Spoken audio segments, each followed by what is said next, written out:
আসসালামু আলাইকুম রহমতুল্লাহি অবরকাতুহু। সম্মানিত দর্শক,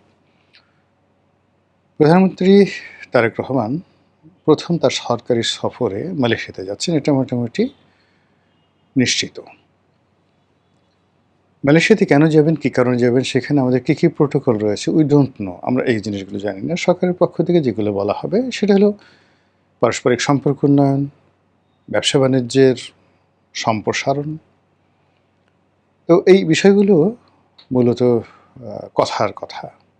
কিন্তু বাস্তবতা হলো ক্ষমতায় আসার প্রায় ৫ মাস হতে চলল। বিশ্বের কোনো পরাক্রমশালী দেশ, ক্ষমতাধর রাষ্ট্র এখনো পর্যন্ত প্রধানমন্ত্রীকে বরণ করে নেওয়া, তাকে দাওয়াত করা বা তাদের সঙ্গে একটা দ্বিপাক্ষিক সম্পর্কের যে জায়গাগুলো সেগুলো তৈরি না হওয়ার কারণে বিএনপির মধ্যে এক ধরনের হীনমন্যতা রয়েছে।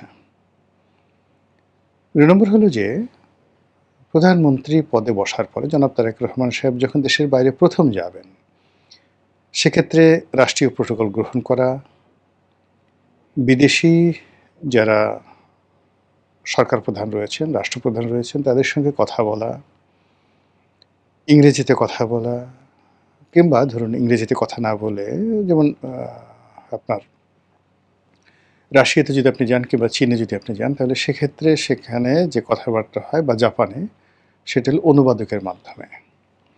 তেমনি সরাসরি কনভারসেশন এটার চাইতে অনুবাদকের মাধ্যমে কথা বলা আরও কঠিন।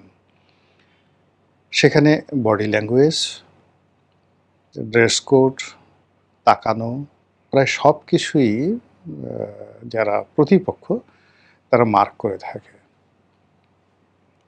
এবং এটা আমি দেখেছি, মানে নিজে এরকম কয়েকটা সরকারি সফরে যখন গিয়েছি, এরকম অনুবাদকের মাধ্যমে যখন কথা বলতে হয়েছে, সেটা ভীষণ রকম একটা মানসিক অশান্তি তৈরি করে। ধরুন আমি ইংরেজিতে বললাম, ওটা জাপানি ভাষায় অনুবাদ করে দেওয়া হলো, বা কিংবা আমি বাংলায় বললাম, তো এরপর সেটা ইংরেজিতে অনুবাদ করলো কেউ, এরপর আবার সেটা জাপানিতে অনুবাদ করে জাপানি লোকদেরকে শোনানো হলো।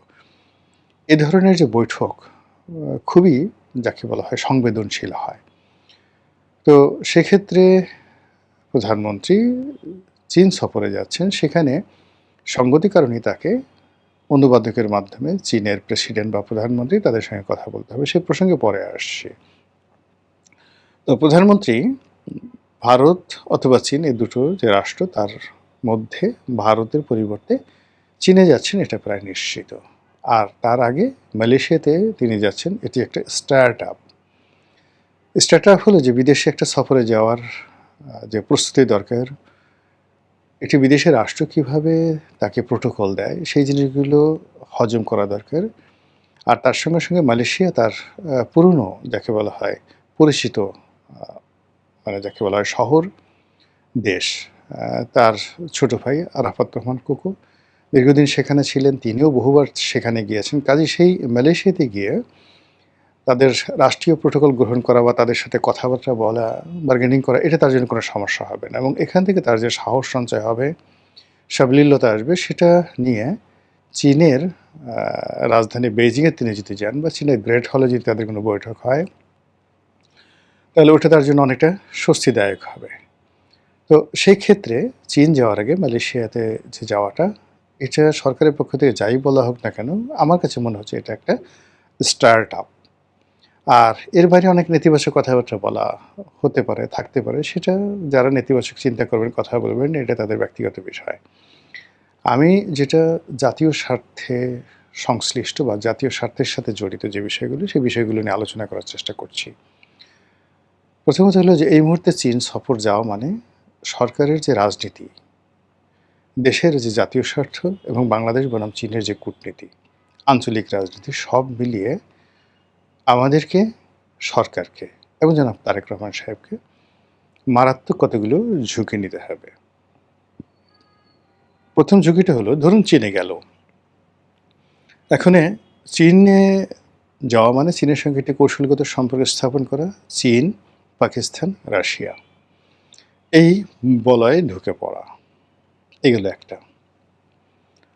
আর চীনে যাওয়া, ভারতকে ইনভাইট করা, যে দেখো দেখো চীন আমাদের সঙ্গে খুব ভালো সম্পর্ক করতে চাচ্ছে। আমরা শুধুমাত্র তোমাকে যাকে বলা হয় সুযোগ দেওয়ার জন্য এখনো হা করে বসে আছি।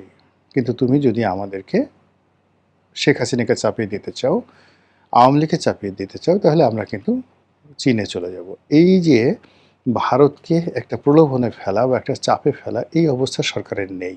কিন্তু পরিস্থিতিটা আসলে তাই হবে।